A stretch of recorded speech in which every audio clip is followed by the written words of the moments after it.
मुख्यमंत्री पुष्कर सिंह धामी आज कुमाऊं के दौरे पर रहे। ऐसे में सीएम ने खटीमा के नगला तराई स्थित निर्माणाधीन मां पूर्णागिरि मंदिर का स्थलीय निरीक्षण किया है।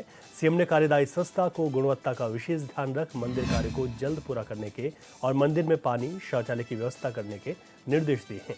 इसके अलावा लोहिया हेड कैंप कार्यालय में क्षेत्रीय जनता से भेंट कर उनकी समस्याएं सुनी और संबंधित अधिकारियों को समस्याओं के निस्तारण के लिए भी निर्देशित किया है।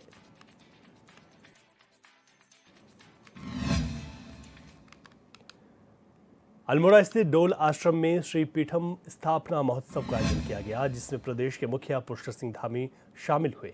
उन्होंने मंदिर में पूजा अर्चना कर कन्या पूजन किया और प्रदेश की सुख समृद्धि की कामना की है। यह आयोजन श्री कल्याणिका हिमालय देवस्थानम न्यास की ओर से आयोजित किया गया। इस दौरान सीएम धामी ने डोल आश्रम के इतिहास और यहाँ की विशेष मान्यता का भी जिक्र किया है।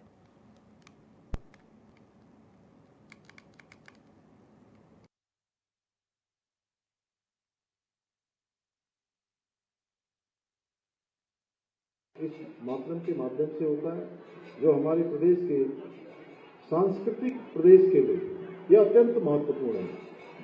यह आश्रम हमारी प्राचीन सभ्यता और संस्कृति के गौरव की जीती जागती मिसाल है। भाइयों बहनों, ये हम सभी का सौभाग्य है कि हम सब ने उस देवभूमि में जन्म लिया है जिसके कण कण में देवी देवताओं का वास है। यहाँ की समृद्ध सनातन संस्कृति को दुनिया आत्मिक शांति और आस्था की शांति से परिचित करवाती है।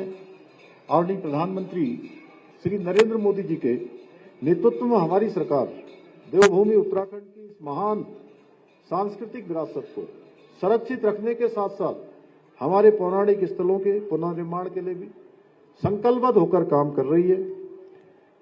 जहां एक और उत्तराखंड के चारों धामों पर बृहद स्तर पर पुनर्निर्माण के कार्य किए जा रहे हैं, वहीं मानसखंड मंदिर माला मिशन के माध्यम से पूरे कुमाऊं क्षेत्र में पौराणिक एवं प्राचीन मंदिरों का कायाकल्प भी किया जा रहा है। एक सर्किट बनाकर काम किया जा रहा है। इस मिशन के माध्यम से न केवल मंदिरों का पुनरुद्धार और सुंदरीकरण का कार्य किया जा रहा है, बल्कि मंदिरों तक पहुंचने के लिए जितने भी सड़क मार्ग हैं उन मार्गों को और कनेक्टिविटी से जोड़ने का मजबूती से काम किया जा रहा है।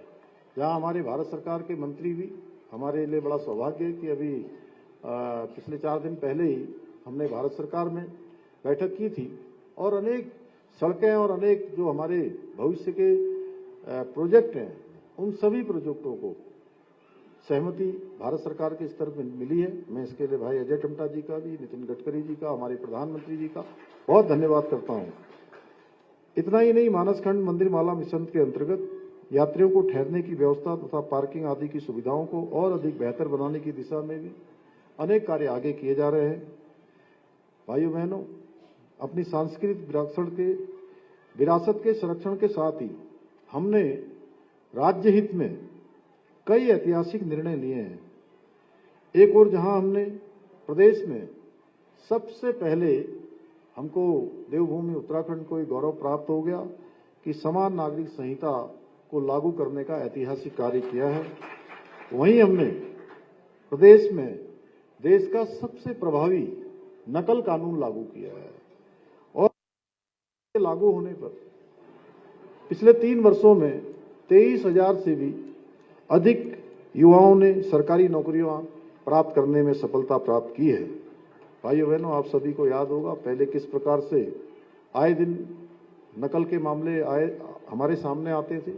गरीब माता पिता के बेटे बेटियों के साथ पक्षपात होता था, उनके साथ अन्याय होता था, उनका जो अधिकार था उनको प्राप्त नहीं होता था। और हमने जब से सख्त नकल का कानून लागू करा, आज पूरे प्रदेश के अंदर प्रत्येक जनपद से हमारे गरीब माता पिता के बेटे और बेटियां जिनकी योग्यता, क्षमता और प्रतिभा है, वो सारे के सारे चयन में आ रहे हैं और एक भी मामले में, किसी भी मामले में एक भी नकल का प्रकरण सामने नहीं आया है। सभी का आत्मबल बढ़ा है, कोई मामला न्यायालय में नहीं गया है। सबको विश्वास हो गया है कि अब प्रदेश के अंदर जितनी भी नियुक्तियां होंगी वो सारी नियुक्तियां योग्यता, क्षमता और प्रतिभा के आधार पर होंगी। भाइयों बहनों, हमने हमारी सरकार प्रदेश के अंदर देवभूमि उत्तराखंड के सांस्कृतिक मूल्यों और डेमोग्राफी को संरक्षित रखने के लिए भी हम पूरी तरह से संकल्पबद्ध होकर काम कर रहे हैं। इसी संकल्प के साथ हमने प्रदेश में लैंड जिहाद के खिलाफ, लव जिहाद के खिलाफ और थूक जिहाद जैसी जो घृणित मानसिकता है, इनके खिलाफ कड़ी कार्रवाई सुनिश्चित की है। साथ ही हमने प्रदेश में एक सख्त धर्मांतरण कानून भी लागू किया है। इतना ही नहीं, प्रदेश में हमने एक सख्त भू कानून भी लागू कर दिया है, जिससे राज्य के मूल स्वरूप के साथ खिलवाड़ करने वालों के खिलाफ सख्त कार्रवाई सुनिश्चित की जाएगी। भाइयों बहनों, इसके अलावा हमने भ्रष्टाचारियों के खिलाफ भी सख्त कार्रवाई की है, क्योंकि भ्रष्टाचार का दीमक जो न केवल व्यवस्था को खोखला करता है, बल्कि न्याय, समानता और विकास को पीछे धकेल देता है। हमने भ्रष्टाचार रूपी इस दीमक को जड़ से समाप्त करने के लिए जीरो टॉलरेंस की नीति अपनाई है। इसी का परिणाम है पिछले 3 वर्षों के कार्यकाल में भ्रष्टाचार के आरोप में करीब 200 से अधिक लोगों को गिरफ्तार कर सलाखों के पीछे भेजने का काम किया है। हमारी भ्रष्टाचार के खिलाफ ये लड़ाई भविष्य में भी इसी प्रकार जारी रहेगी, क्योंकि देवभूमि में पारदर्शी शासन होना चाहिए, पारदर्शी व्यवस्था होनी चाहिए, एक कार्य की संस्कृति होनी चाहिए, कार्य व्यवहार अच्छा होना चाहिए। उसको हम निरंतरता से आगे बढ़ाने का काम कर रहे हैं। भाइयों बहनों, हमारी सरकार पूर्ण प्रतिबद्धता के साथ उत्तराखंड को देश का अग्रणी राज्य बनाने के लिए एक विकल्प रहित संकल्प के मूल मंत्र के साथ निरंतर काम कर रही है। मुझे पूरा विश्वास है कि हमें अपने इस लक्ष्य तक पहुंचाने में आप सभी का आशीर्वाद इसी प्रकार मिलता रहेगा। इसी विश्वास के साथ एक बार पुनः कार्यक्रम में उपस्थित हमारे पूज्य बाबा जी को और सभी संतों को मैं सनातन संस्कृति के प्रत्येक प्रहरी को और यहाँ उपस्थित सभी भाई बहनों को मजबूत रूप से प्रणाम करता हूँ और आशा व्यक्त करता हूँ कि आप सभी के मार्गदर्शन की छांव में शीघ्र ही हमारा प्रदेश देश का श्रेष्ठ राज्य बनेगा। इतना ही आप सबसे निवेदन करते हुए मुझे